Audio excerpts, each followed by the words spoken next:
Good morning, everybody. Natalie coming to live. Spirit and coffee. Go time. Salud. Pick out your cafecito. So good. So good. And make sure you hydrate. Although this is Huma Pro, I drank my water this morning. And so I just want to. Good morning, Tony. So excited to see you, Tony. This is going to be an amazing trip. And hi. I know that I hope that I know that these two beautiful people are really committed to doing the homework, Tony and I totally appreciate that you guys are doing the work because basically, good morning, Victoria.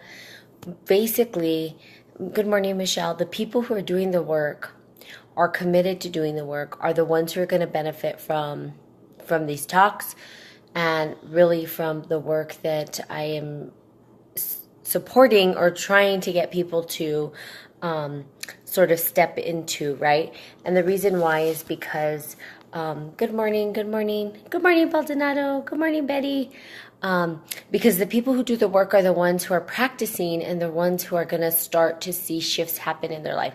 Now, as the shifts happen, you guys, you're going to need to be anchored in and grounded.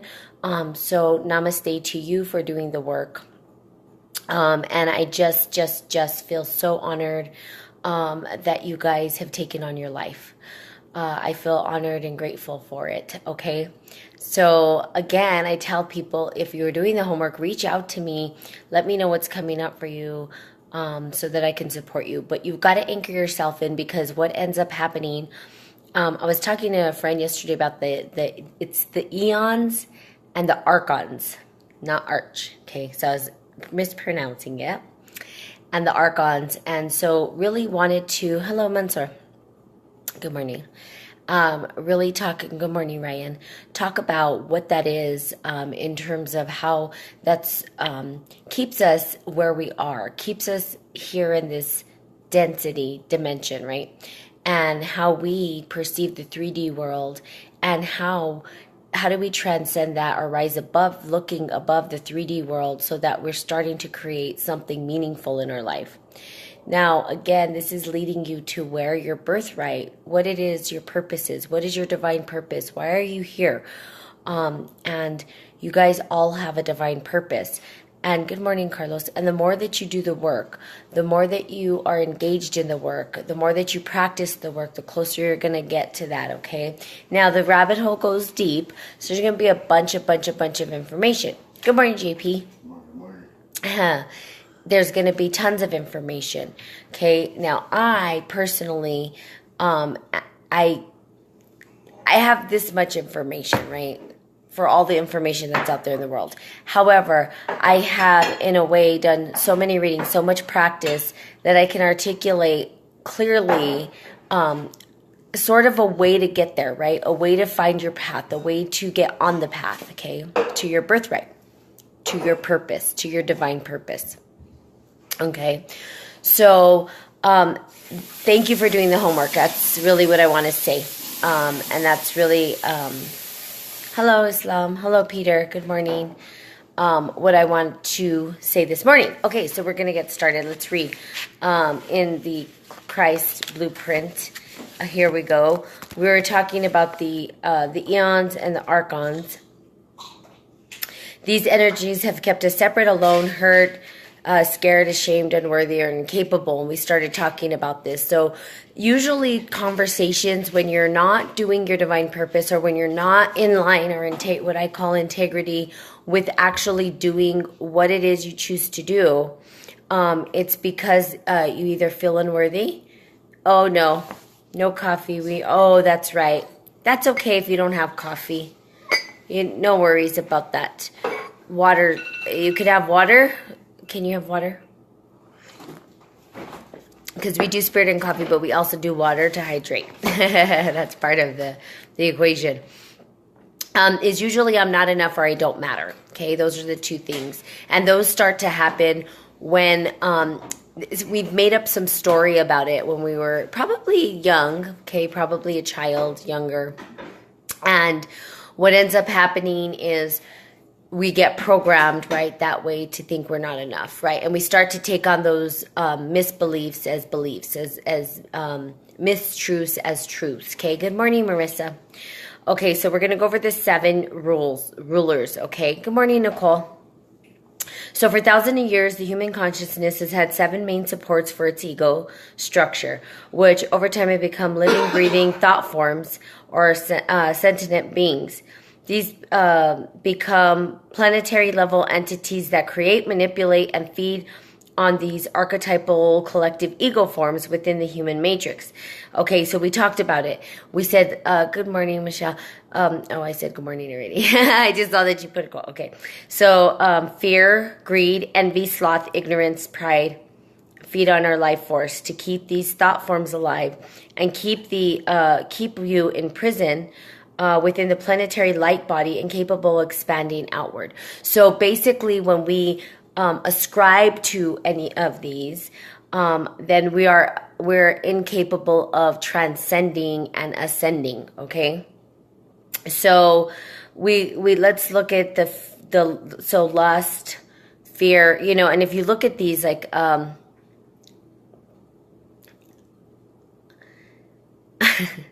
it's Eric. I'm telling you, Eric's with us. Like, he used to laugh at me all the time. So I totally get it. I'm totally aware that our energies still exist, right? The Eric energy, which was lighthearted and loving and compassionate. That's how I saw my little Eckies. And he would always laugh at me. So I can totally see his big white teeth and his big ginormous smile in that laughter. Okay. So we're incapable of rising above that. We're incapable if we ascribe to any of these, right? And so ask yourself. Now I'm going to talk about, so we have lust, we have fear, and I think fear is sort of the how do I say, kind of the base for all of this stuff, right? Because you either love or you have fear. And so now, when we look at greed and we pick that apart, that's all about monetary for me. That seems like superficial, the need to have materialistic stuff, thinking that things exist outside of us instead of within us. Good morning, Chung. No, I need no drink, no eat until sunset. Oh, that's right. Okay. I didn't know if you could have water at all. Okay. So let's see. Incapable of expanding outward. So the greed comes from our attachment to material things, right? So I've got to have this, I've got to have that, I have to have the fancy car, I have to have this, or being attached to our material stuff, okay? And that's a hard one for most people because we think that we are our things and we're not. We are not our things, okay? So I gave you the homework. Who are you? The people who have done that homework, guess what? You're going to realize that you are not your material things. In fact, you're not even your body, are you? Okay, envy. So that's like looking at others and comparing yourself to, love you too, Islam, thanks. Comparing yourself to others, right? So saying, oh, they have more material than I do. Who cares? Seriously. Everywhere you go, there you are. Okay. Good morning, Ricky Lee. This is one that I love. Everywhere you go, there you are. I feel like Jack on the Titanic. Okay. I can say that that's a character out of any movie that I can relate to, right? I love when he's dining in that fancy place and he tells them, I just kind of go with the flow. These are not his exact words, but the concept. And, one day I'm, playing a poker game, and the next day I'm here on this boat dining with you fine folk, right? And then after the dinner's done, he's like, I don't want all this stuff. And no, I don't want to have ghost cigars and be snobby conversation with you guys talking about material money and wealth. He's like, I'm going to go party. Good morning, Doreen. I'm going to go have fun. I'm going to go, and they dance and they have fun and so he's hanging out with the people that they quote unquote call the low SES, which they would be in our society called, right? And he goes and he has fun. So he's all over the place. But the reality is, what changed? The only thing that changed is the scenery. because everywhere you go, there you are. So I've been in fancy, fancy places, and I've been in not so fancy places. And you know what? It didn't matter. I loved all of it. Okay? Because everywhere you go, there you are. Right? You bring your vessel to everything, to every situation. Okay? Sloth, not doing anything, right? Just not even having the motivation or aspiration to do anything, right? And just, you know, my dad used to say that an idle mind is a devil's workshop, okay? That's the best way I can describe it. Why? Because we're not doing anything. We're not putting our craft to work. We are creators. If we were made in the image of the grand creator, well, the creator's a creator, right? If we called it creator, okay? I believe it's creator, right? Now, it creates stuff. Now, what does it create? I don't know. You create your birthright, you guys. That's what I'm telling you. Create your birthright. Go out and be creative. Figure out what it is that it is for you. Ignorance. I say ignorance is just taking others' beliefs without doing your own research. Don't take my word. Go and research what I'm telling you. You guys might have a better idea or perception on something or a concept. I'm open. I'm always like, okay, maybe I could think of it in a different way. And you know, when I do, I get better. Okay. So ignorance is just saying, you know, hey, whatever, they told me this and that I believe it. I'm always like, wait, let me go check that out on my own. Let me see what that means. Like the Mandela effect. We were talking about it. I don't know enough about the Mandela effect. I can't give... I went and I tried. I did actually go on and do a little bit of research, and I was like, how is this serving me? But it keeps coming up. So guess what? I'm going to dig a little bit more. Okay. Because I'm hearing other people's perception, but I'm like, let me see what that means. And how is it practical here now? How do I use that information to push me forward? I was talking to a friend yesterday, you guys, about this. About the Mandela effect, because I go and I talk to people, right? I have my council, so-and-so, that I, quote unquote, that I call my council of people that I go and talk to. And I said, well, what do you think about the Mandela effect, you know? And I said, here's the deal. Why do we want to know this? What's the practical use for it? How is it going to help me ascend? How is it going to help me get to the place that I'm, you know, how is it going to help me be peaceful? Is it going to contribute to my life? Is there a practical use for knowing this information? Because otherwise, and this is what I came to the conclusion of, the archons and the eons have created these patterns of maybe what we call the Mandela effect, okay? And they do it so that we continue looking for that information so that we're not actually doing the work. So then we're just going down the rabbit hole. You guys, eventually you got to stop researching and practice. Apply it. If you don't, you're stuck in the matrix. There has to be some practical use to it. Otherwise, it's meaningless. Okay? Good morning, David. I haven't seen you in a minute. We get to have coffee sometime again, by the way. And then we have pride. And pride is, here's what I think about pride. So, of course, it's ego, right? All of this is based under the ego. But I feel like pride keeps us from, well, first of all, I think it's that we think we're not enough. And so we have to over-exaggerate the things that, how do I want to explain this? We don't ask for support, okay? I'm just going to put it in the easiest terms. We basically, and this is how I see pride, okay? I know there's more to pride, but we don't ask people for support because we think we got it all. Don't worry, I got it, right? I can do that.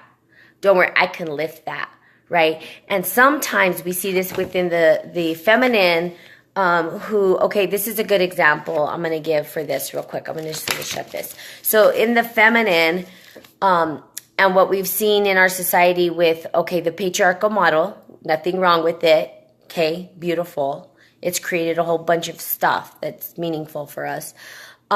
However, as women went back to work, and I've talked about this before, they have had to sort of over-exaggerate their masculine energy. Well, they kind of had to. We'll just say that, okay? They've kind of had to do that in order to be successful, right? And okay, so I'm guilty of not asking for help. Okay, now thanks for saying that, Tony, because hopefully this will help you understand why I think this has happened, okay? What ends up happening, right, is that the over-exaggeration of the masculine form says, I got it. I'm good. I can fix that, right? And then the feminine sort of gets pushed down, okay? And we don't ask for support. I got it. Don't worry, right? I don't need support. I don't need help. I don't need this. I don't need that. I don't need to go live with my parents at, 45 years old. That's frowned upon. Why? Because we should be on our own 2 feet. We should be doing, okay, so all of those things that we do, in India, do you know that the parents and the children never leave each other and that's how they survive? I mean, it makes sense, right? Resources together. But I'm not saying the child stay home and not do anything. They're actually working, right? So if a child that's working can't afford to live on their own, what's wrong with that? Nothing. That is called support, but we make it wrong. Why? Because of the over-exaggerated masculine energy. Now, in India, there's a good balance of the masculine and feminine in the men and in the women, which I love, okay? Now, they have their own issues and all that stuff, but I lived there, and I can tell you that I absolutely loved the energy that the men held within themselves because they had a lot of feminine, and the women had both, right? They're pretty balanced. I mean, in what I feel, pretty balanced, okay? There might be societies way more balanced, okay? But anyway, that's my own perception. Now, not asking for support to me is pride, okay? It's like, don't worry, I got it. Don't worry, I can do it on my own. I don't need anybody. No, the reality is you need people, okay? That's it. So if a guy, I've talked about this before, if a guy opens a door for you, thank him, and don't say, no, I got it. No, that's pride in my opinion. You just say, hey, thank you. I appreciate that. Thank you for supporting me. Thank you for help. And me, I'll ask for support. I need support right now. I need support. I need someone to help me right now, okay? So you guys got to let go of your pride. Okay, or if you don't, that's fine, and let me know how that works out for you.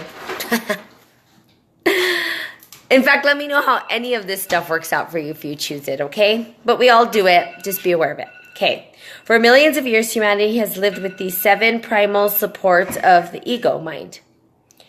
And year by year, these seven grow in size and power as more and more people feed and more are fed by these living thought forms in a vicious cycle of parasitic, independent relationships. For example, after 9/11, okay, let's see. The rise of fear expanded the ruler of fear tremendously, resulting now in a mass consciousness of the United States residing in the frequency of fear. All 7 rulers are based on false body-mind identification, if not rooted out of the depths of the psyche and ego, result in being unconsciously controlled and manipulated by forces buried deep within the human mindset. Okay, we are controlled. Go to the airport. I go to the airport quite a bit. You guys remember after 9/11, so we talk about fear-based stuff, right? Now, I say it was a traumatic event, and there's some traumatic residue left over. And I will say that PTSD could exist after this, and I'm only saying this from my own personal experience because I didn't believe it. Because I'm like, I don't live, that happened, but is it going to happen ever again? Well, I don't, there's conspiracy theories about 9/11. There's all kinds of stuff, okay? So it over-exaggerated our fear here in America, right? Well, I mean, can you imagine countries where there's bombing going on all the time and craziness all the time, right? So that the fear-led, right? The rise of fear. And so now people are afraid of flying. The reality is, I work in tobacco prevention, you guys. More people die from smoking cigarettes than homicide, suicide, heroin, all these combined. Now, if you probably threw in deaths from plane crashes or catastrophes like that, more people die from smoking cigarettes. Okay? Good morning, Eli. So, but yet we live in fear of flight, right? As many planes as go out as the amount of people die is so tiny compared to as many people smoke cigarettes and die from the side effects of cigarettes. Okay? So when you start to look at the numbers, you guys, maybe you'll stop being afraid of that, right? Okay, so, but there's some trauma. And I want to say for this book, they're talking about fear. There is PTSD that's traumatic. My own experience, and I'm going to tell you, I was in India, and I was flying from, I think, to Mumbai, from Bangalore to Mumbai. And I did have a friend of mine who lived in New York said there was PTSD in people who were actually not there, but still. And I said, okay, I don't believe that, right? Well, I experienced it. So I was on the flight, and there was, of course, a bunch of people who didn't speak English. Like, you know, there was this weird activity going on in the plane where it was like a family, but they were like, and they kept getting up and going to the bathroom and going to the bathroom. And the flight attendant kept saying, you guys need to stay in your seats. And I started to like panic, right? I had this panic. So again, it was probably the fear, but there was like PTSD, which I felt like the trauma from what had happened in 9/11. So I went and, I literally looked at this other guy, and he was American, and we kind of locked eyes, kind of freaked out. Like both of us knew we were freaked out about the activity that was going on. And I was like, oh my God, like we're going to die. I'm going to die. Like I had the thought in my head, like, that's it. This is it. So I'm going to go down with the fight. So I realized something about myself though. I pushed through the fear. Okay, I push through the fear. That's something that I do. So it's a practice you guys got to get good with. So I got up and I went to the bathroom, and I opened up the door, and I went inside, and I started to look to see if they had placed any bombs or any, you know, whatever. And I was freaking out because I was like, oh my God, if I figure this out, maybe I could save people, right? Then, you know, and all these strategies I was coming up with in my brain, okay? Like this is trauma, you guys, okay? I'm in another country, by the way, okay? I'm like, yeah, and I'm by myself, solo, okay? And these people don't speak English. I think maybe, well, there was some people on the plane who did, but, okay, so I did that. I went to the other bathroom, and I did the same thing. Good morning, Ricky. And I checked to see if there was a bomb on the other side of the plane, right? Because I was freaking out. And I didn't find anything. So I said, okay. So I went back into my seat, and I sat down, and I was just watching their behavior, watching what was going on, and thought, what's going to be my next strategy? If they pulled out a knife, or if they did this, what would I do? You know, and I started to think about how I was going to fight these people. Okay. So let's fast forward, and we land, and I didn't have a ride. And then this family goes, you know, like, do you need a ride? Are you okay? And then after, like, I was like, oh my God, I felt so bad because I totally judged these people. But it was based on the historical trauma of 9/11. Okay. Good morning, Ryan. And so, you guys, so again, but it did over-exaggerate the fear base within us, and there is some trauma, and I'm not going to say that you don't deal with it. So looking at the fear that has created for people, right? When we look at the transition and what happened at the airports, now people just know, do you know that you probably would die if you, let's say you flew and flew and flew and flew. If you kept going through those radar things where you do this and they take, and you might die from cancer before you die from a flight. Okay? So let's look at that, right? Like, okay, but you guys are telling us it's harmful to step into this. Like, it has radiation. And we have to go through it. So now all of a sudden, so then that can ignite more fear. If you look at the airport, which I didn't even realize, and I read the sign, you don't even have to go through that. You will be patted down even more if you don't go through it, but you don't have to go through those things. And I didn't realize that. I was like, oh, I don't even have to do this. Okay, so again, looking at how the things exaggerate, the fear gets exaggerated, greed gets exaggerated. I was watching Bernie Madoff, right? Like the greed, look at how it expanded and it collapsed. It collapsed our systems. And who knows what other Ponzi schemes are out there right now, okay? Now, what does that mean? Nothing. If only means something if you make it mean something, okay? That's the archons and the eons coming to keep this perpetual cycle of the story going, okay?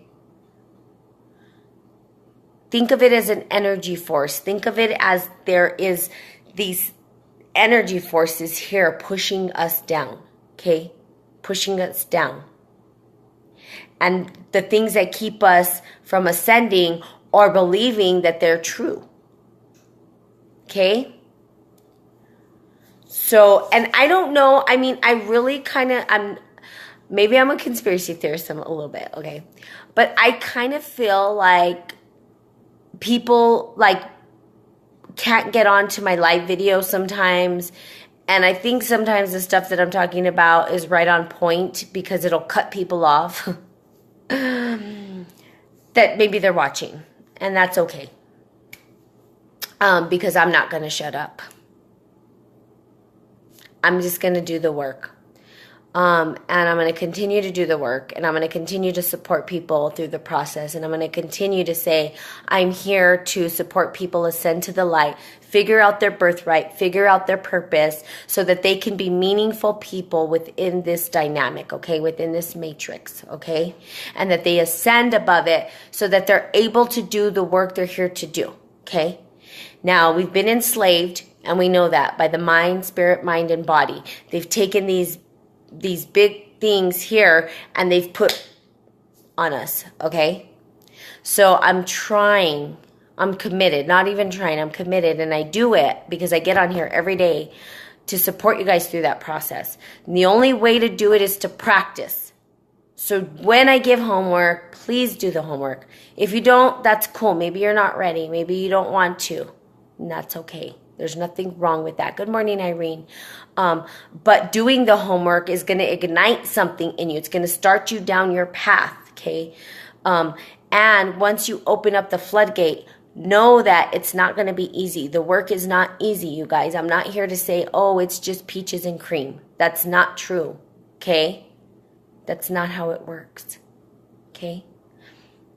Because it eventually it's, but on the other side, you have to go through to get to the other side. And when you get to the other side, it's a promised land, right? They talk about the promised land. They talk about the land of milk and honey. They talk about, and they're like, oh, well, they were for 40 days. And there's stories about what does it mean? The land of milk and honey is you guys going through your murk and coming up as the lotus flower, okay? That's it.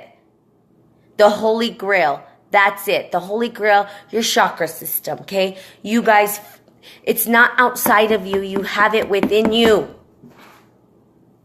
Okay? Wake up. I'm going to do that every morning. Wake up.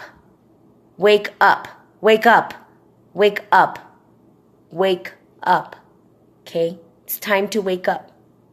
You've slept far too long. It's over. Okay? It's time to do the work. And for those of you who keep coming on here, you know it. Okay, and you feel it, and that's why you're here, okay? And I was saying, yeah, my viewership has gone down, but for me, it's not about how many. It's the quantity. It's not the quantity, it's the quality, and it's who's truly committed to this, okay? So, that is what I have to say. Wake up. Wake up, okay? Wake up. It's time to wake up. Okay, I hope this is helpful, you guys. You guys matter. You have a purpose. You know you have a purpose. You know that deep within inside you, there's something calling you. You get that. You understand that. If you don't know how to get there, start with the homework, okay? Practice, practice, practice, practice, practice. Your homework today. Continue with, who am I? Who am I? Who am I? Who am I? Who am I? Keep writing it. Who am I? Keep it up. And reach out to me if you need support, okay? And anchor yourself into love and figuring out how to anchor yourself in. I have done videos on it. I believe if you go to my YouTube channel, you can find it, okay? It sure has. It's extremely difficult to become uncomfortable, vulnerable with oneself, but I love the term daily practice. Yes. Practice. Daily practice. Moment by moment, second by second. Okay? Okay, so there you go. Wake up, little people. We'll be like the little munchkins that wake up. Oh, I woke up because here comes Glenda. Just kidding. Sorry. I love The Wizard of Oz. It's one of my favorite movies. Okay. Love you guys. Go out. Make it such a meaningful day. I get to work. And I get to do the practice. And I love you guys. And I will see you all tomorrow. Happy coffee day. Oops. And now I have an alarm coming on. Okay. Love you guys. Bye.